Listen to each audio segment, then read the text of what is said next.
اقصی Islamic education کے معزز سامعین و ناظرین، السلام علیکم ورحمۃ اللہ وبرکاتہ۔ میری پیاری بہنوں اور میرے پیارے بھائیوں، آج میں آپ کی خدمت میں ایک ایسا عمل لے کر حاضر ہوئی ہوں، ایک ایسا وظیفہ لے کر حاضر ہوئی ہوں جس کے پڑھنے سے انشاءاللہ بفضل خدا اللہ رب العزت آپ کی ہر حاجت کو ضرور پورا کرے گا، آپ کی ہر دعا کو ضرور قبول فرمائے گا، اور جو آپ پر اچانک مسئلے آئے ہیں، پریشانیاں آئی ہیں، مصیبتیں آئی ہیں، اچانک انہوں نے آپ کو آن گھیرا ہے اور کوئی ایسا کام پڑ گیا ہے جس میں آپ کامیابی چاہتے ہیں، آپ اس پریشانی سے نکلنا چاہتے ہیں اور اس کام میں کامیابی چاہتے ہیں، تو آپ اس عمل کو، اس وظیفے کو یقین کامل کے ساتھ کریں۔ انشاءاللہ اس عمل کی بدولت ہی اللہ رب العزت آپ کے ہر مسئلے کو حل فرمائے گا، پریشانی کو ختم کرے گا، ہر جائز مقصد میں آپ کو کامیابی ہی کامیابی ملے گی۔ تو میری پیاری بہنوں اور میرے پیارے بھائیوں، اس عمل کو، اس وظیفے کو آپ نے نماز مغرب ادا کرنے کے بعد یا نماز عشاء ادا کرنے کے بعد پڑھنا ہے۔ بہتر سے بہترین یہ ہوگا کہ آپ اس عمل کو نماز تہجد میں پڑھیں، کیونکہ نماز تہجد میں آپ یہ عمل کر کے اللہ سے جو دعا کریں گے، اللہ کریم اسی دعا کو شرف قبولیت عطا کرے گا۔ اور یاد رکھیں، تہجد کی جو دعائیں ہوتی ہیں ان میں بڑی طاقت ہوتی ہے۔ اللہ رب العزت تہجد کے وقت پہلے آسمان پر تشریف لاتا ہے اور بندوں کو پکارتا ہے کہ ہے کوئی مانگنے والا تو مجھ سے مانگے، میں اسے عطا کروں گا۔ ہے کوئی حاجت روا تو مجھ سے اپنی حاجت کا سوال کرے، میں جواباً اس کی ہر حاجت کو پورا کروں گا۔ ہے کوئی گناہوں سے معافی کا طلبگار تو مجھ سے معافی مانگے، میں اسے بخش دوں گا۔ اللہ رب العزت بندے کو خود پکارتا ہے، صدائیں لگاتا ہے، آوازیں لگاتا ہے کہ آؤ مجھ سے مانگو، میں تجھے عطا کروں گا۔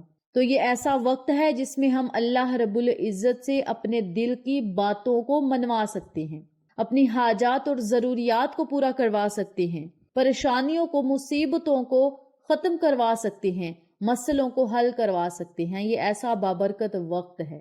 تو آپ سب سے گزارش ہے کہ اس عمل کو، اس وظیفے کو نماز تہجد میں کریں گے تو زیادہ فائدہ ہوگا، اور بہت جلد اس کے اثرات اور معجزات آپ خود اپنی آنکھوں سے دیکھیں گے انشاءاللہ۔ تو میری پیاری بہنوں اور میرے پیارے بھائیوں، اس بابرکت عمل کو آپ نے پڑھنا کس طریقے سے ہے، توجہ سے ملاحظہ فرمائیں۔ سب سے پہلے آپ نے باوضو ہونا ہے۔ باوضو ہونے کے بعد اس عمل کو نماز مغرب کے بعد یا نماز عشاء کے بعد یا نماز تہجد میں آپ پڑھ سکتے ہیں۔ کرنا آپ نے یہ ہے کہ آپ نے 2 رکعت نفل صلاۃ الحاجت کے ادا کرنے ہیں۔ اگر آپ اس عمل کو نماز تہجد میں پڑھ رہے ہیں تو پہلے 4 رکعت نفل تہجد کے پڑھ لیں، اور نفل اس ترتیب سے پڑھیں کہ سورۃ فاتحہ کے بعد 3 مرتبہ سورۃ اخلاص پڑھ لیں، پھر رکوع سجود جائیں، دوسری رکعت ادا کریں، سلام پھیرنے کے بعد اسی جگہ بیٹھ کر 33 مرتبہ یا حی یا قیوم برحمتی کا استغیث، ان کلمات کو بھی 33 مرتبہ پڑھ لیں۔ پھر اگلے 2 رکعت نفل نماز تہجد کی ادا کریں، اور پھر 2 رکعت نفل صلاۃ الحاجت کی ادا کریں۔ صلاۃ الحاجت کے جو نفل ادا کرنے ہیں وہ بھی اسی ترتیب سے پڑھیں۔ سورۃ فاتحہ کے بعد 3 مرتبہ سورۃ اخلاص پڑھ لی، رکوع سجود گئے، سلام پھیرنے کے بعد اسی جگہ بیٹھ کر 33 مرتبہ آپ نے یا حی یا قیوم برحمتی کا استغیث کو پڑھنا ہے۔ ان کلمات کو پڑھنے کے بعد آپ نے 3 مرتبہ درود پاک پڑھنا ہے۔ درود پڑھنے کے بعد 3 مرتبہ ہی سورۃ یاسین پڑھنی ہے، اور جو بھی مقصد ہوگا، حاجت ہوگی، خواہش ہوگی، مسئلہ ہوگا، جو بھی پریشانی ہوگی، اسے اپنے ذہن میں رکھنا ہے اور نیت یہ کرنی ہے کہ مولا فلاں میرا مقصد ہے، فلاں میری حاجت ہے، فلاں میری پریشانی ہے، اسے ختم کرنے کے لیے میں اس عمل کو نماز تہجد کے وقت میں کر رہا ہوں یا کر رہی ہوں، مولا اپنی بارگاہ الہی میں قبول و منظور فرما اور اپنی غیبی مدد ہمیں عطا فرما۔